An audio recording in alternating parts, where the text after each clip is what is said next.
Кыргызстанда 40 сутка ичинде COVID-19 илдетинен каза болгондор катталган жок. Ошол эле учурда вирустун 71 жаңы учуру катталды. Бул тууралуу өкмөт үйүндө өткөн брифингде коомдук саламаттыкты сактоо башкармалыгынын башчысы Айнур Акматова билдирди. Жалпысынан коронавирус эпидемиясы башталгандан бери илдет 44 684 адамга жукту. Алардын ичинен 40 487 бейтап айыкты, 1063 бейтап каза болду. Бүгүнкү күндө COVID-19 илдетине чалдыккан 532 бейтап ооруканада жатат. 2260 адам үйүндө дарыланууда.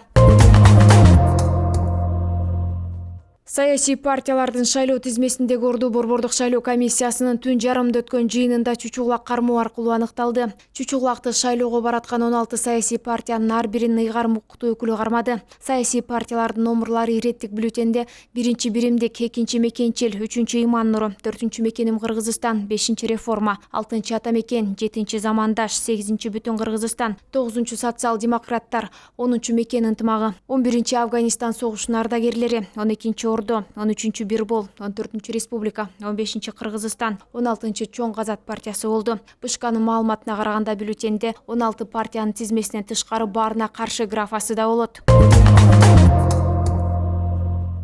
БШК Бүтүн Кыргызстан партиясы боюнча жогорку сотко кайрылбайт. Бул тууралуу Бүтүн Кыргызстан партиясынын лидери Адахан Мадумаров Говорит ТВга билдирди. Анын айтымында мындай чечим кабыл алынганы кече белгилүү болгон. Ал эми бул тууралуу БШК да тастыктады. Маалымат боюнча Бишкек административдик соттун чечимине каршы жогорку сотко кайрылышпайт жана партиянын талапкерлеринин тизмеси расмий каттоого алынган. Эске салсак, кече 9-сентябрда Бишкек административдик соту Бүтүн Кыргызстан партиясынын БШКнын чечимине каршы доо арызын карады. Анда сот Бүтүн Кыргызстандын пайдасына чечим чыгарган.